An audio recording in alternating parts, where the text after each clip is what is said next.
एक आम इंसान अपने आप को गुनहगार महसूस करता है पुलिस वालों के सामने। भले ही उसने कोई गुनाह न किया हो, लेकिन पुलिस वाले के सामने जब वो खड़ा होता है तो लगता है कि उसने ही सारा गुनाह किया है।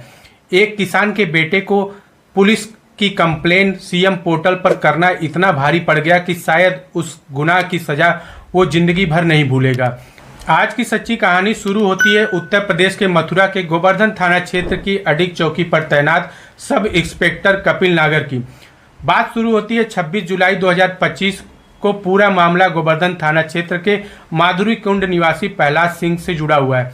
प्रहलाद सिंह का पड़ोसियों के साथ कुछ बात विवाद हो जाता है। उसके बाद उनका बेटा ब्रिज किशोर जो है पुलिस वालों को फ़ोन कर देता है कि यहाँ पर गांव में फायरिंग वगैरह हो गई है। इसकी सूचना पाकर पुलिस वाले वहाँ तुरंत पहुँचते हैं और मामले को रफा दफा करते हुए पीड़ित और इन दोनों पक्षों को थाने पर लेके आते हैं।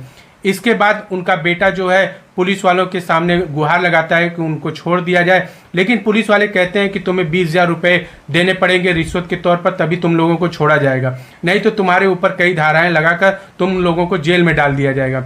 अब इसकी कंप्लेन जो है उनका बेटा पुलिस की कंप्लेन जो है मुख्यमंत्री के पोर्टल पर ऑनलाइन कर देता है, जिसकी इंक्वायरी जब थाने पर आती है, ये जैसे ही कपिल नागर को इसके बारे में पता चलता है कि उनके खिलाफ कंप्लेन मुख्यमंत्री पोर्टल पर किया गया है, तब साहब तो साहब थे, उनके खिलाफ कौन कंप्लेन कर सकता था। लेकिन कंप्लेन हुआ है। अब उस कंप्लेन की भड़ास निकालने के लिए इन्होंने गांव में प्रहलाद सिंह और उनके बेटे को बुलाया कि आओ सुलह कर देते हैं, मामले को रफा दफा कर देते हैं। धोखे से उनको वहां पर बुलाया गया थाने में और उसके बाद बातचीत चल ही रहा था। उसके बेटे को अंदर लेके जाते हैं सब इंस्पेक्टर कपिल नागर और उसके गुप्तांग पर अपने जूतों से इतना वार करते हैं, इतनी पिटाई कर देते हैं, लात घूसे इतना मारते हैं कि उसके गुप्तांग एकदम से सूज जाते हैं, एकदम मरने की स्थिति में हो जाता है। चीख पुकार इतनी तेज से निकलती है।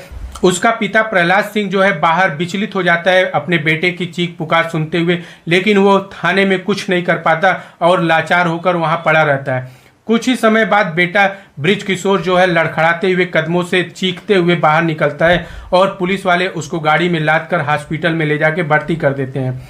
इसके बाद ये सारा मामला जो है खुलता है कि किस तरीके से पुलिस वालों ने उसके बेटे के साथ बर्बरता की, यानी बेटा ब्रिज किशोर के गुप्तांग में इतने लात मारे हैं कि वो मरने की कगार पर हो गया था।